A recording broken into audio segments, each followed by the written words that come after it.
اب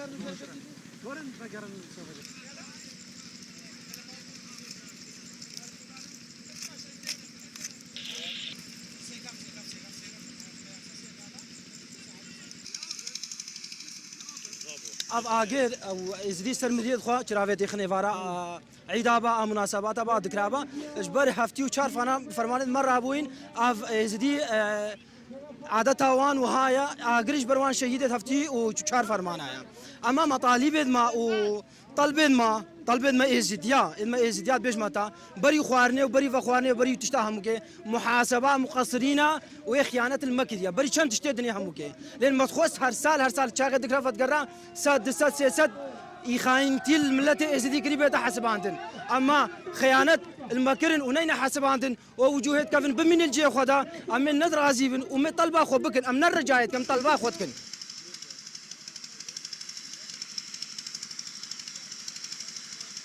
اب هزاري زدي هتان هالي خسيرن شل مفقودن شل شواني باشا خوني ورادا هستيما شوليمان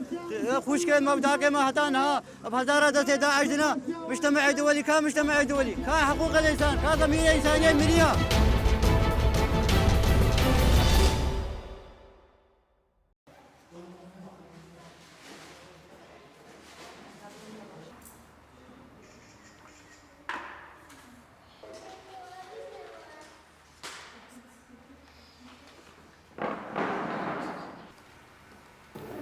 براستي او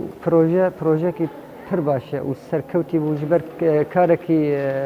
هفبش بو قالك شيء وكار تيد اماده كاربون والسركفتي بو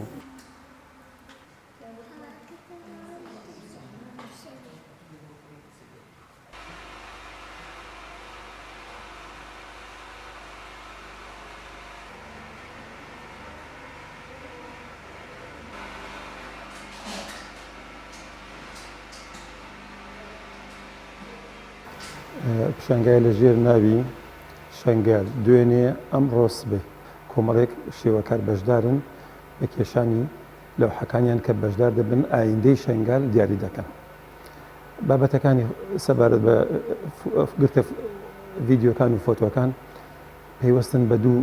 قۆناغەوە قۆناغێک بەر لە هاتنی داعش کە هێرش بێتە سەر شنگال و خەڵکی شنگالەکان قۆناغی دوای هێرشی داعش.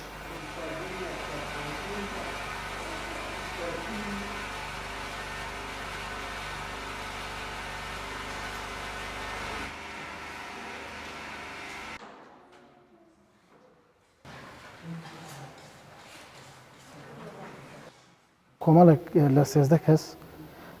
لە هەموو شارۆچکارەکانی کوردستانی تێدا هەیە بەشدارن لەم پێشانگایە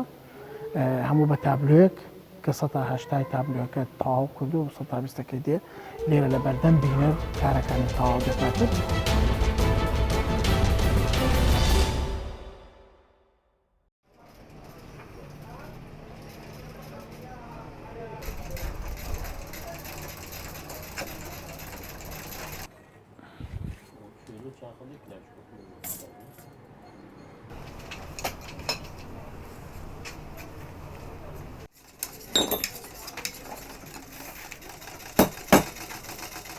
ئەم دوکانە ڕەحمەتی باوکم داینا ئەم دوکانە لە ساڵی 34ەوە لە ساڵی 34ەوە ئەم دوکانە ئیشی سەراجیەکە یعنی چەند ساڵە 82 ساڵە کاتی خۆی سەراجی چۆن بوو وەکو ئێستا نەبوو پشتێن و میشتێن ئەم تشتانە ئەسب زین بوو بۆ ئەسب ئەمان کرد ئەو کاتە هەر سەراجی ناوەکەشی سەراج ماوە لە سەرج بەعەرەبی سەرج یعنی سەراجە سەرج این زینی ئەسب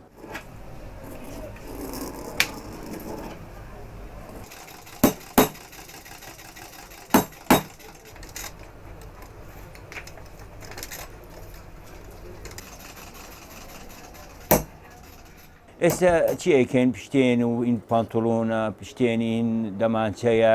پشتێنە هین حاجیەکانە ئەچن بۆ حاج پشتێنی ئەوەی دکتۆر ئەینوسی بۆ این فەقەرات ئەوانە ئەیکەین هەموو چیش لە چەرم ئەیکەینەوە